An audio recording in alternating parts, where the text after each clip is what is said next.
ಸಕ್ರಿಯವಾಗಿ ಭಾಗವಹಿಸುವಿಕೆ ಎಲ್ಲೋ ಒಂದು ಕಡೆ ಬೇಕಾಗುತ್ತೆ. ನಾವು ನಮ್ಮ ಮಕ್ಕಳಿದ್ರೆ ಕೆಲವೊಂದಷ್ಟು ಜನ ಈ ಸ್ವಾತಂತ್ರ್ಯ ದಿನಾಚರಣೆ, ರಿಪಬ್ಲಿಕ್ ಡೇ ಇಲ್ಲೆಲ್ಲ ಹೋಗುವಂಥವ್ರು ಇದ್ದೀವಿ, ಇಲ್ಲ ಅದರಲ್ಲೂ ಕಡಿಮೆ ಹೋಗುವಂಥವ್ರು. ಇಲ್ಲೇ ಹೋದ್ರೆ ಆ ವಿಚಾರಗಳ ಕಿವಿ ಮೇಲೆ ಬಿಡೋದಿಲ್ಲ, ನಾವು ನ್ಯೂಸ್ ನೋಡೋದಿಲ್ಲ, ಆ ವಿಚಾರಗಳು ಬರುವಂಥ ಚಾನಲ್ ನಮ್ಗೆ ಗೊತ್ತಿರೋದಿಲ್ಲ.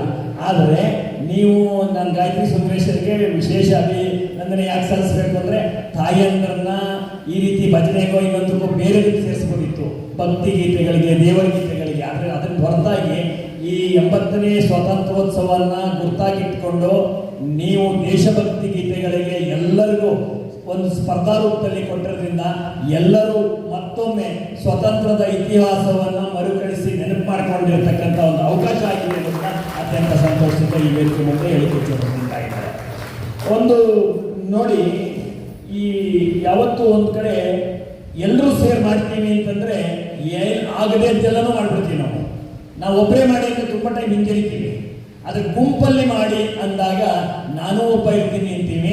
ಆ ಕಾರಣಕ್ಕಾಗಿ ಇಷ್ಟು ಸಂಖ್ಯೆ ಆಗೋಕ್ಕೆ ಸಾಧ್ಯ ಇಲ್ಲ. ಅಂದ್ರೆ ಒಬ್ಬೊಬ್ಬರೇ ಒಂದು ಹಾಡಿಯಲ್ಲಿ ಯಾರು ಸಂಗೀತ ಕಲ್ತಿದ್ದಾರೋ, ಯಾರು ಸ್ಟೇಜ್ ಮೇಲೆ ಮೇಲಿನ ಮೇಲೆ ಹಾಡ್ತಿರ್ತಾರೋ ಅವ್ರು ಮಾತ್ರ ಬರ್ತಾರೆ.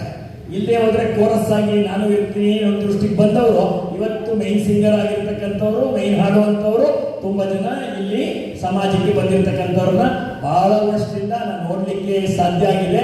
ನೀವು ಎಲ್ಲರೂ ಕೂಡ ನೂರಾರು ಕಾರ್ಯಕ್ರಮಗಳಲ್ಲಿ ಒಂದಲ್ಲ ಒಂದಲ್ಲಿ ನನ್ನ ಎದುರುಗೊಳ್ಳುವಂಥ ಅವಕಾಶ, ನನಗೆ ಸಿಗುವಂಥ ಪುಣ್ಯವನ್ನು ನಾನು ಸದಾಕಾಲ ನೆನಪು ಮಾಡ್ತಾ ಇದ್ದೀನಿ. ಒಂದು ವಿಚಾರವನ್ನು ಇಟ್ಟು ಯಾವುದಾದ್ರೂ ಶ್ರದ್ಧೆ ಜಾಸ್ತಿ ಎಲ್ಲಿದೆ ಅಂತಂದ್ರೆ ತಾಯಿಯಂದ್ರಲ್ಲಿ ಇರೋದು ನಮಗೆ ಗೊತ್ತಿದೆ. ಅದಕ್ಕೆ ನಿಮ್ಮನ್ನೇ ಹೆಚ್ಚು ಜೋಡಿಸುವಂಥ ಪ್ರಯತ್ನವನ್ನು ಮಾಡಿರ್ತಕ್ಕಂಥದ್ದು ಕೂಡ ಸಂತೋಷ ಆಗ್ತಿದೆ. ಇತ್ತೀಚಿನ ವರ್ಷಗಳಲ್ಲಿ ನಡೆದಂಥ ಶಂಕರ ಮಠದ ಕಾರ್ಯಕ್ರಮ ಇರ್ಬೋದು, ಹನುಮಾನ್ ಚಾಲೀಸ್ ಇರ್ಬೋದು, ಮೇಲಿಂದ ಮೇಲೆ ನಡೆಯುವಂಥ ಭಜನಾ ಕಾರ್ಯಕ್ರಮಗಳಿರ್ಬೋದು, ಈ ಚಾಮುಂಡಿ ಬೆಟ್ಟದಲ್ಲಿ ನಡೆಯುವಂಥ ಸ್ಪರ್ಧೆ ಇರ್ಬೋದು, ಗಾಯನದ ಅವಕಾಶ ಇರ್ಬೋದು, ಇಲ್ಲಿಯವರೆಗೆ ಆಷಾಢ ಮಾಸ ಅಂದ ತಕ್ಷಣ ನಾವು ಎಲ್ಲೆಲ್ಲೂ ಚಾಮುಂಡಿ ತಾಯಿಯ ಅನ್ನದಾಸೋಹ ಕಾರ್ಯಗಳನ್ನ ಈ ಸತಿ ನೋಡ್ತೀವಿ. ಅಂದರೆ ನಿಮಗೆ ಒಂದು ರೀತಿ ಜಾಗೃತಿ ಇದ್ದರೆ ನಮ್ಮ ಯುವಕರಿಗೆ ಮತ್ತೊಂದು ರೀತಿ ಜಾಗೃತಿ ಇದೆ. ನೀವು ತಾಯಿಯನ್ನ ಸ್ಮರಣೆ ಮಾಡುವಂಥ ಸ್ಥಳಗಳು ಸಿಕ್ಕಿದ್ರೆ ಎಲ್ಲರೂ ಒಟ್ಟಾಗಿ ಸ್ಮರಣೆ ಮಾಡ್ತಾ ಇದ್ದಾರೆ. ನಮ್ಮ ಯುವಕರು ಅವರೆಲ್ಲರೂ ಒಟ್ಟೊಟ್ಟಿಗೆ ಸೇರಿಕೊಂಡು 1 ಕ್ವಿಂಟಾಲು 2 ಕ್ವಿಂಟಾಲು ಸ್ಪರ್ಧೆಗೆ ಇಟ್ಕೊಂಡು ಅಷ್ಟಷ್ಟು ಪ್ರಸಾದ ಮಾಡಿಸ್ಕೊಂಡು ಎಲ್ಲೆಲ್ಲಿ ಜನ ಸೇರಿಸ್ತಾರೋ ಅಲ್ಲಿ ತೊಗೊಂಡು ಹಂಚು ಅಂತದ್ದೇನೋ ನಾನು ಮೊನ್ನೆ ನನ್ನ ಧಾರವಾಡ ಸ್ನೇಹಿತರು ಹೇಳ್ತಾ ಇದ್ರು, ಏನ್ರಿ ನಡೀತಾ ಇದೆ ನಿಮ್ಮೂರಲ್ಲಿ, ಊರೇ ಅನ್ನದಾಸೋಹ ನಡೀತಾ ಇದೆಯಲ್ರಿ, ಅದೇನದು ಅಂತ. ನಮ್ಮ ತಾಯಿ ಚಾಮುಂಡೇಶ್ವರಿ ನಮ್ಮನ್ನೆಲ್ಲರನ್ನು ಗಟ್ಟಿಯಾಗಿ ಆಶೀರ್ವಾದ ಮಾಡಿದ್ದಾಳೆ. ಅದಕ್ಕೆ ನಮ್ಮ ಯುವಕರು ಹೆಚ್ಚು ಪ್ರೇರಣೆಗೊಂಡಿದ್ದಾರೆ. ಅದಕ್ಕಾಗಿ ಎಲ್ಲ ಕಡೆ ಅನ್ನದಾಸೋಹಗಳು ಅಷ್ಟು ಮಟ್ಟಿಗೆ ನಡೀತಾ ಇದೆ ಅನ್ನುವಂಥ ಮಾತನ್ನು ಹೇಳಿದ್ದೆ. ನಿಮಗೆಲ್ಲರಿಗೂ ಶುಭವನ್ನು ಕೋರ್ತಾ, ಜಯ ಇದಕ್ಕಿಂತ ಸ್ಪರ್ಧೆಯೇ ಜಯ. ಯಾರೆಲ್ಲ ಭಾಗವಹಿಸ್ತೀರೋ ಎಲ್ಲರಿಗೂ ಜಯ, ಎಲ್ಲರಿಗೂ ಶುಭವಾಗಲಿ, ಎಲ್ಲರಿಗೂ ಅಭಿನಂದನೆಗಳು. ನನ್ನ ವಿದ್ಯಾರ್ಥಿ ಸಮೂಹಕ್ಕೆ ಇವತ್ತು ನಾವು ಪುರಸ್ಕಾರವನ್ನು ಮಾಡ್ತಾ ಇದ್ದೀವಿ.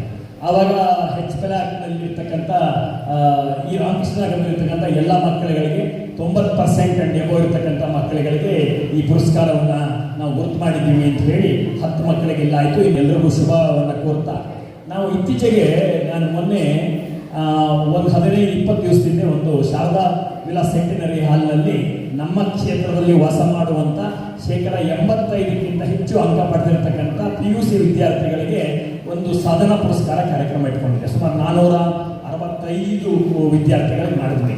ಆ ಮಾಡಿದಂಥ ಸನ್ನಿವೇಶ ಉದ್ದೇಶ ಏನಿತ್ತು ಅಂದರೆ, ಸಾಧನಾ ಪುರಸ್ಕಾರಕ್ಕಿಂತ ನನಗೆ ಇಂಪಾರ್ಟೆಂಟ್ ಇದ್ದದ್ದು ಏನಂದರೆ ಅವ್ರಿಗೊಂದು ಕ್ಯಾರಿಯರ್ ಗೈಡೆನ್ಸ್ ಹಾಕಬೇಕು ಅಂತ ನನಗೆ ತೀಕ್ಷ್ಣವಾಗಿ ಅನಿಸ್ತಾ ಇತ್ತು.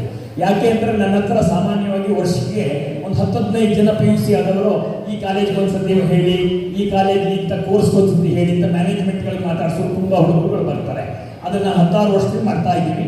ಎಲ್ಲ ಆಗುತ್ತೋ ಅಲ್ಲಿ ಸೀಟ್ ಸಿಗುತ್ತೆ. ಈ ಕಾಲೇಜಲ್ಲಿ ಆ ಕಾಲೇಜು, ಮತ್ತೊಂದು ಕಾಲೇಜು, ಇವತ್ತೆಲ್ಲ ಏನಿರೋದಿಲ್ಲ 1-2 ಮಕ್ಕಳಾದ್ರಿಂದ ನಮ್ಮ ಮಕ್ಕಳನ್ನ ಇನ್ನೊಂದು 4 ವರ್ಷ ನಮ್ಮ ಜೊತೆಗಿರಲಿ ಅಂತ, ಹೆಣ್ಮಕ್ಳಾದ್ರೆ 100ಕ್ಕೆ 100 ಇರಲಿ ಅಂತ, ಗಂಡು ಮಕ್ಕಳಾದ್ರೂ ನಮ್ಮ ಜೊತೆ ಉಳಿಸ್ಕೊಳ್ಳ ಇನ್ನೊಂದು 4 ವರ್ಷ ಅನ್ನೋಂಥ ಪ್ರಯತ್ನ ಮಾಡುವಂಥ ನಿಮ್ಮೆಲ್ಲರ ಮನಸ್ಸು ನನಗೆ ಅರ್ಥ ಆಗುತ್ತೆ. ಆ ಪ್ರಯತ್ನ ಮಾಡಿದಾಗ JC ಹೇಳಿ ಅಂತಾರೆ, NI ಹೇಳಿ, ವಿದ್ಯಾವರ್ಧಕ ಹೇಳಿ, MIT ಹೇಳಿ, G-SSS ಹೇಳಿ, ATME ಹೇಳಿ, ಈ ರೀತಿ ಎಲ್ಲ ಕಾಲೇಜುಗಳಿಗೂ ಒಂದಲ್ಲ ಒಂದರಲ್ಲಿ ನಾವು ಸೀಟ್ ಕೊಡಿಸುವಂಥದ್ದು ನಡೀತಾ ಇತ್ತು.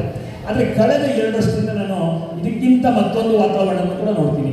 ಅವರು ನಮ್ಮಿಂದ ಬಂದು ಸೇರಿ ಎಲ್ಲ ಆದವರು ಪೂರ್ತಿ ಕೋರ್ಸ್ ಮುಗಿತು, ಕ್ಯಾಂಪಸ್ ಕ್ಯಾಂಪಸ್ ಬಂತು, ಸೆಲೆಕ್ಷನ್ ಅಂದ್ರು ಬರಲೇ ಇಲ್ಲ, ಲೆಟ್ರು ಕನ್ಫರ್ಮೇಷನ್ ಲೆಟರ್ ಕಳಿಸ್ಲಿಲ್ಲ, ಉದ್ಯೋಗದ ಗ್ಯಾಪ್ ಇದೆ ಈಗ, ಎಲ್ಲರೂ ಹೇಳ್ಬೋದಾ ಮಾಡ್ಬೋದಾ ಅನ್ನುವಂಥ ಯುವಕರ ತಂಡ ಮತ್ತು ಪೋಷಕರ ತಂಡ ತುಂಬ ಜನ ಹೇಳ್ತಾ ಆಗ್ತಾ ಇದ್ದಾರೆ.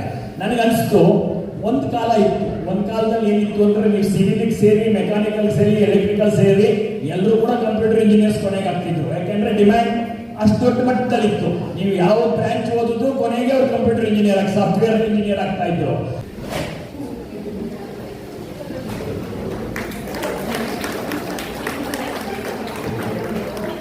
ಸಮಾಜದಲ್ಲಿ ಅವರ ಸೇವಾ ಕಾರ್ಯ ಇನ್ನೂ ಹೀಗೆ ಹೆಚ್ಚು ಹೆಚ್ಚು ಮುಂದುವರಿಯಲಿ ಎಂದು ಆಶಿಸ್ತಾ ಅವರಿಗೊಂದು ಇವತ್ತಿನ ಕಾರ್ಯಕ್ರಮ ತುಂಬ ಚೆನ್ನಾಗಿದೆ. ಪ್ರಾತಸ್ಮರಣೀಯರು ಹಿರಿಯವರನ್ನ ಜ್ಞಾಪಿಸ್ಕೊಂಡು ಕಾರ್ಯಕ್ರಮ ಮಾಡ್ತಾ ಇದ್ದಾರೆ. ವಿಶೇಷ ನಮ್ಮ ಬದುಕೆ ಹಾಗೆ, ನಾವು ಬದುಕಲ್ಲಿ ಯಾವಾಗ ನಮ್ಮ ಪೂರ್ವಿಕರು ನಮ್ಮ ಹಿರಿಯವರನ್ನ ಜ್ಞಾಪಿಸ್ಕೊಂಡು ನಾವು ಬದುಕ್ತೀವೋ ಆಗ ನಮ್ಮ ಬದುಕು ಚೆನ್ನಾಗ್ತದೆ. ಆ ರೀತಿಯಲ್ಲಿ ಇವತ್ತು ನಮ್ಮ ಸುಂದರೇಶನ್ ಅವರು ಚಿಕ್ಕಮ್ಮ ಸಾವಿತ್ರಮ್ಮವ್ರನ್ನ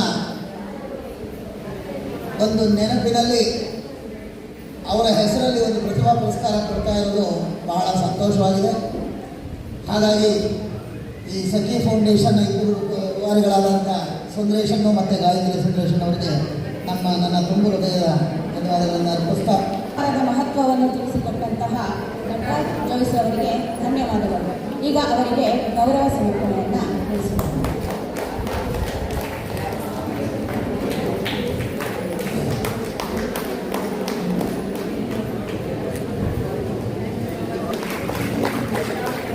ಇಲ್ಲಿ ಬಗ್ಗೆ ಮಾತಾಯಿತು, ವಿದ್ಯೆಯ ಬಗ್ಗೆ, ಸಂಸ್ಕಾರದ ಬಗ್ಗೆ ಮಾತಾಯಿತು. ಈಗ ಜೈ ಹಿಂದ್ ಕಾರ್ಯಕ್ರಮಕ್ಕೆ ಬಂದಿರುವಂತಹ ವೇದಿಕೆ ಮೇಲೆ ಉಪಸ್ಥಿತಿರುವಂತಹ ಗಣ್ಯರು, ವೇದಿಕೆ ಮುಂಭಾಗದ ಬಂದಿರುವ ಅತಿಥಿಗಳು, ತಮ್ಮೆಲ್ಲರಿಗೂ ಜೈ ಶ್ರೀರಾಮ್. ಜನರಲಿ ನಮ್ಮ ಮಿಲಿಟರಿ ಕೆಲಸ ಮಾಡೋರಿಗೆ ಕೈಯಲ್ಲಿ AK-47 ಇಟ್ಕೊಂಡು ಅಭ್ಯಾಸ. ಈ ಮೈಕ್ರೋಫೋನು ಸ್ಪೀಕರ್ ಕೊಟ್ಬಿಟ್ರೆ ಸ್ವಲ್ಪ ಕಷ್ಟ. ಯಾಕಂದರೆ ನಮ್ದು ಯಾವಾಗಲೂ AK-47 ಮಾತಾಡುತ್ತೆ, ನಮ್ಮ ನಾಲ್ಗೆ ಮಾತಾಡೋಲ್ಲ. ಬಟ್ ಇವತ್ತು ಪ್ರಯತ್ನ ಪಡ್ತೀವಿ.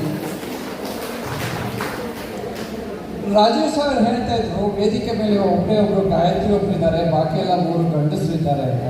ಆದರೆ ಅದು ಸ್ವಲ್ಪ ಕಡಿಮೆ ಹೇಳಿದ್ರು. ಯಾಕಂದರೆ ವೇದಿಕೆ ಮುಂದೆ ಗಾಯತ್ರಿ ಅವ್ರು ನೋಡಿ ಎಷ್ಟು ಜನನ ಇಟ್ಕೊಂಡಿದ್ದಾರೆ, ಅದು ದೊಡ್ಡ ಕೆಲಸ.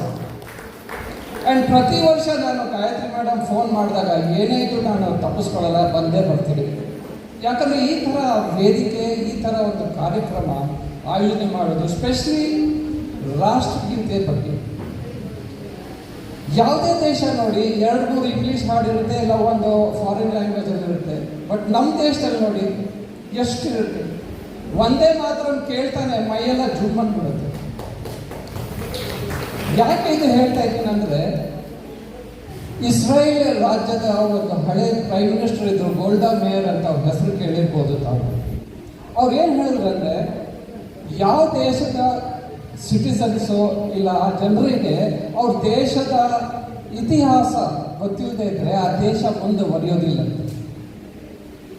ಆದರೆ ನೋಡಿ, ನಮ್ಮದು ಭಾರತದಲ್ಲಿ ನಮ್ಮದು ದೇಶಭಕ್ತಿ ಗೀತೆಯಿಂದ ನಮ್ಮದು ಇತಿಹಾಸವೇ ಅಲ್ಲ, ನಮ್ಮದು ಕಲ್ಚರ್, ನಮ್ಮದು ಏನು ಈ ನೀತಿ ರೀತಿ ಪದ್ಧತಿಗಳ ಬಗ್ಗೆ ಹೇಗೆ ಹೇಳುತ್ತೆ ನೋಡಿ, ಅದರಿಂದ ನಮಗೆ ಒಂಥರ ಉತ್ಸಾಹ, ಪ್ರೋತ್ಸಾಹ. ಆ್ಯಂಡ್ ಆ ಥರ ಗೀತೆಗಳನ್ನ, ಆ ಥರ ಹಾಡುಗಳನ್ನ ಕೇಳ್ತಾ ಇದ್ದರೆ ಒಂಥರ ಒಂದು ಸಂತೋಷ ಆಗುತ್ತೆ. ಏನಪ್ಪ, ಈ ಥರ ದೇಶದಲ್ಲೂ ನಾವು ಹುಟ್ಟಿದೀವ ಅಂತ. ನಮ್ಮದು ಸಂಸ್ಕೃತ, ನಮ್ಮದು ಕನ್ನಡ ಭಾಷೆಗಳಲ್ಲಿ ಎಷ್ಟು ವಿವಿಧತೆ ಇದೆ, ಎಷ್ಟು ವಚನ ಇದೆ ಅದು ಮಾತಾಡೋದ್ರಲ್ಲಿ, ಅದು ಬೇರೆ ಯಾವ ಭಾಷೆಯಲ್ಲೂ ಸಿಗಲ್ಲ. ಯಾಕಂದರೆ ನಾನು ಭಾಳಷ್ಟು ಭಾರತದಲ್ಲಿ ಹೊರಗಡೆ ನೋಡಿದ್ದೀನಿ, ನಮ್ಮ ಭಾಷೆ ಅಷ್ಟಿರೋದು ಚಂದ ಬೇರೆ ಭಾಷೆಗಳಿಲ್ಲ. ಒಂದು ಬಾಯಿ ಬಿಟ್ಟು ಮಾತಾಡ್ದಂಗೆ ಒಂದು ಇದು ಸುಖ ಬರುತ್ತೆ, ಒಂದು ಖುಷಿ ಬರುತ್ತೆ. And my only request is, ಈ ದೇಶಭಕ್ತಿ ಗೀತೆಗಳನ್ನ ನಿಮ್ಮ ಮಕ್ಕಳಿಗೆ ಅಟ್ಲೀಸ್ಟ್ ನಿಮ್ಮ ಮಕ್ಕಳಿಗೆ ಅದೊಂದು ಹೇಳ್ಕೊಟ್ರೆ ಅವ್ರಿಗೆ ಗೊತ್ತಾಗುತ್ತೆ ನಮ್ಮದು ಇತಿಹಾಸ ಏನು, ನಮ್ಮದು ಸಭ್ಯತೆ ಏನು, ನಮ್ಮದು ದೇಶ ಏನು ಅಂತ. ಇವತ್ತಿನ ನಮ್ಮ ಕಾರ್ಯಕ್ರಮಕ್ಕೆ ಕರೆದಿದ್ದಕ್ಕೆ ಬಹಳ ಧನ್ಯವಾದಗಳು madam. All the very best. Jai Hind. ಮುಂದಿನ ಜನರೇಷನ್ಗೆ ಇದನ್ನು ಮುಂದುವರಿಸಬೇಕೆಂದು ಖಂಡಿತವಾಗಿಯೂ ನಾವು